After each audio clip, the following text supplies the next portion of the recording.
Hi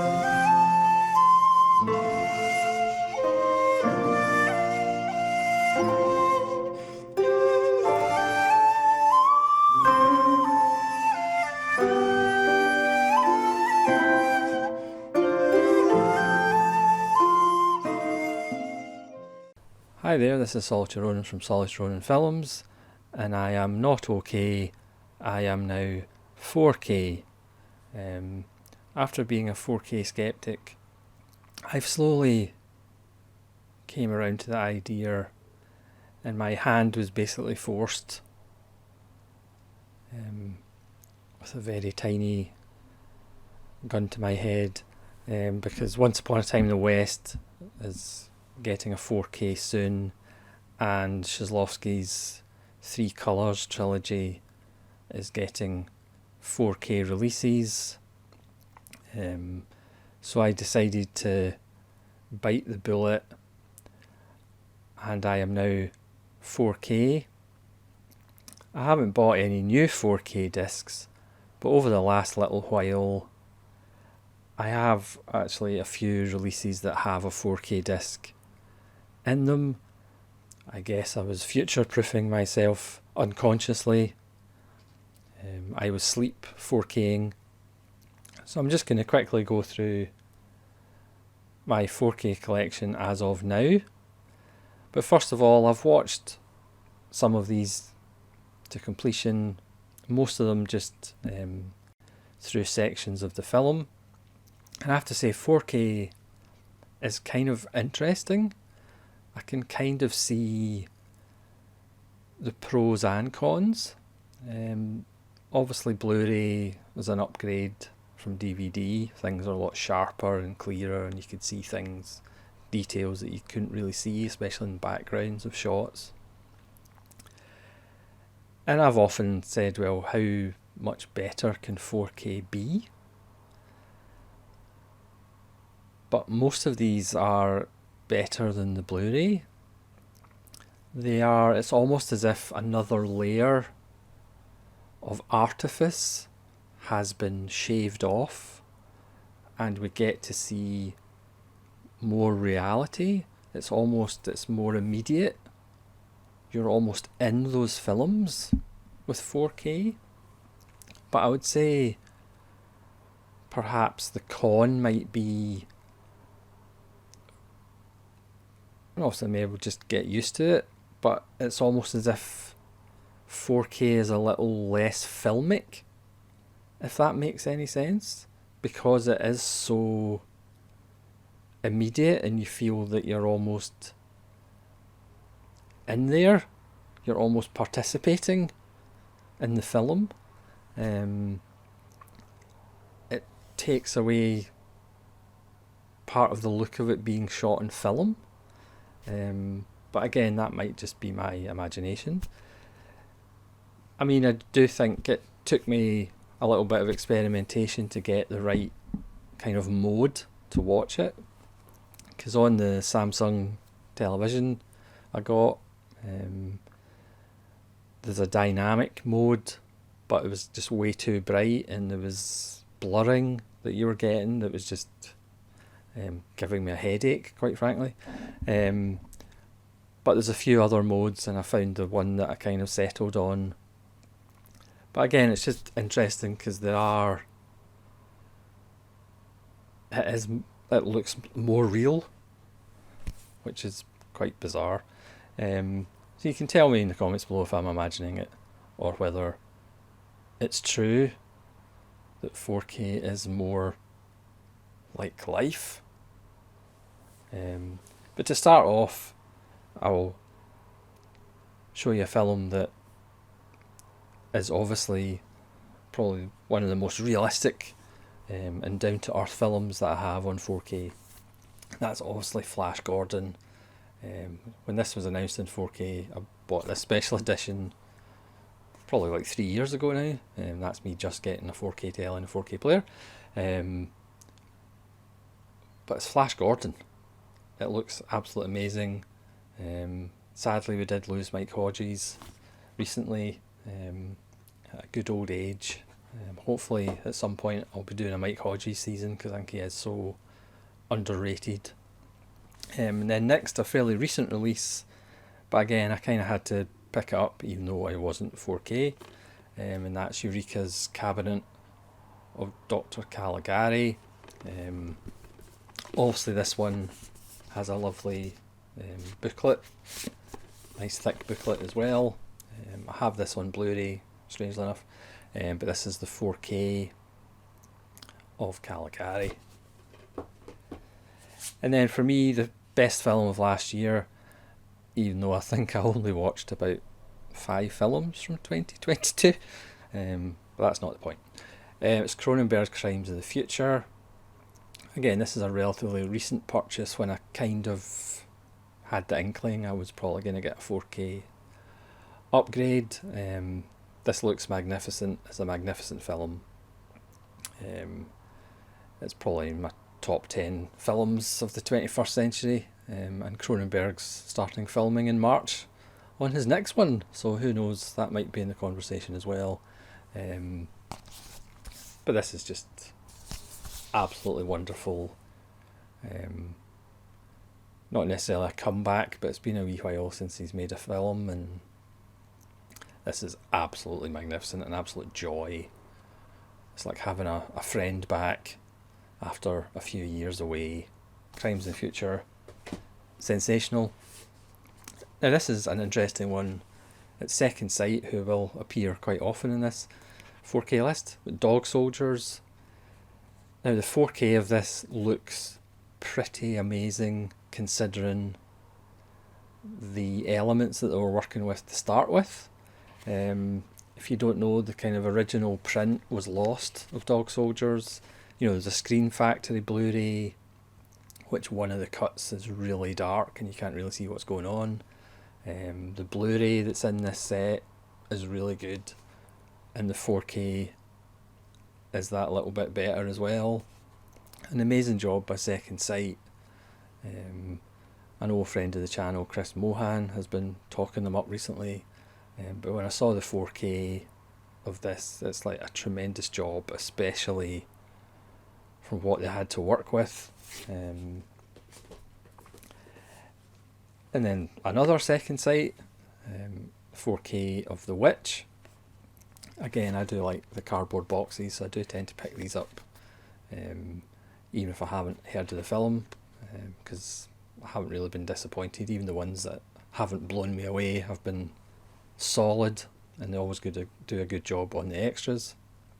And The Witch is an excellent little film, and it looks really good. I mean, it looks really good in Blu-ray as well. Obviously, it's a more modern film, and the 4K again has that more realness.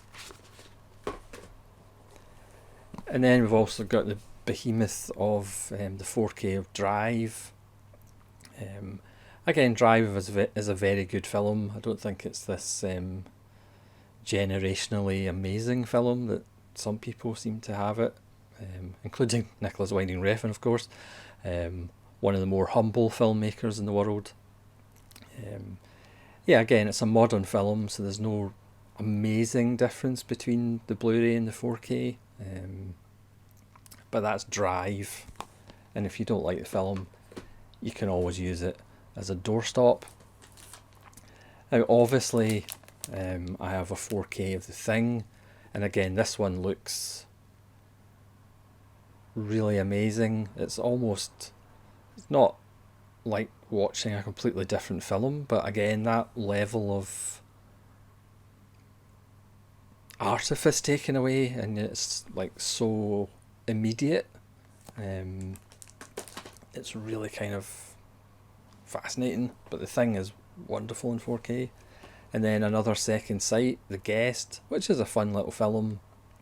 Again, because it's a relatively new film, I wouldn't say the difference between the Blu-ray and the 4K is jaw-dropping or anything like that. But it's certainly a lot of fun. And then I did pick up The Children of the Corn, which is the original is in 4K. Again, I was never really going to buy this because I have the original Children of the Corn, which, let's be honest, is the only one you really need if you need a Children of the Corn film in your life. From 101, not 101, 88 Films, the slasher collection. But I picked this set up really cheaply on eBay, so that's why I have it. So it's the 4K, and it does look better than the Blu-ray, I have to say.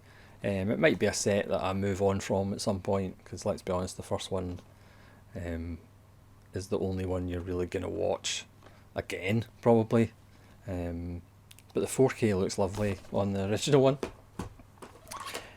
And then, strangely enough, there's another edition of The Thing. This is the Titans of Cult 4K, which is obviously brilliant because, as you may know, I have a thing about The Thing.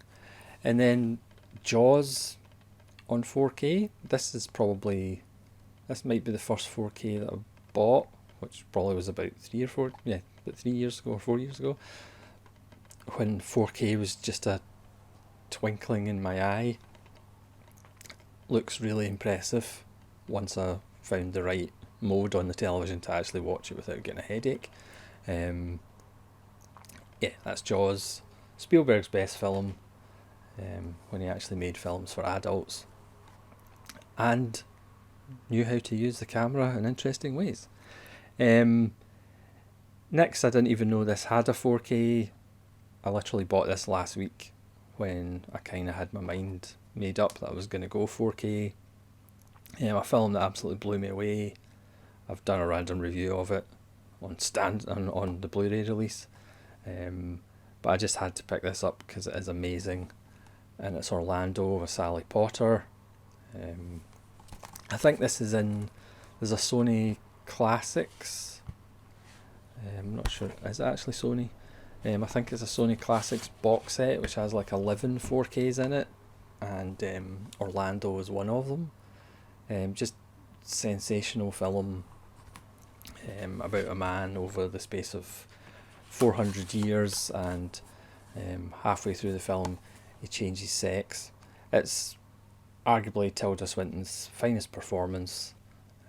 Looks absolutely gorgeous in Blu-ray, and looks even better on 4K. So this was one that I just happened to see when I was browsing eBay, and I just went, oh my goodness, I'm gonna have to get that, and it did not disappoint. And then we have John Carpenter's The Thing. This is a 4K steelbook, which is very nice. Again, another one that I'd bought a long time ago, but obviously it's got a Blu-ray in it as well. I couldn't resist Santa Sangre with Jodorowsky. Probably Jodorowsky's most coherent kind of narrative-based film. And this one by Severin has like special features all over the shop. It's got the soundtrack as well. It's a nice embossed bit of cardboard. I don't know whether this is still available, but it looks wonderful. You can see all those sulfuric acid burns in shining 4K. And then this one is a little bit of daft nonsense, but because this was pretty much the only Blu-ray edition of it, this is Hokum from My Childhood. Lots of gore and lots of nakedness. It's The Sword and the Sorcerer. This is a Scream Factory 4K and Blu-ray. But again, at the time I bought this, it was more to get a Blu-ray of the film, which looks good. The 4K actually looks slightly better. I wouldn't say it's jaw-dropping just because of the quality of the kind of film stock they started with. This is pure hokum and nonsense, but I've always had a soft spot for it. So that's The Sword and the Sorcerer on 4K. What a world we live in. And then next, it's a little film by John Carpenter called The Thing. I don't know whether people have heard of this or not. So that's on 4K. And then again, this is one that I had for a little while. I think this was actually a Christmas present at 1 year. This is The Lady Killers on 4K.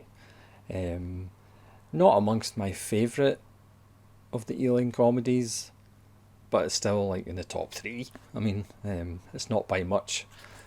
And this looks really good. Again, one of my things was, well, how do old films look?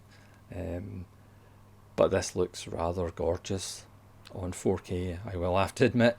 And this is a lovely big... Again, if you don't like the film, you can use it as a doorstop. That's the Ladykillers. So that's my 4Ks that I had pretty much before I actually became 4K able. Is that the term? I am now 4K able. 4Kable. I am now a 4Kable. So thanks very much for watching.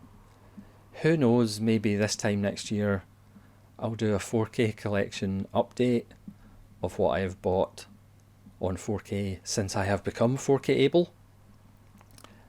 Now, as I keep telling people, I'm not going to go mad with 4K. Fortunately, all 4,000 of the films I have in my collection are not available in 4K.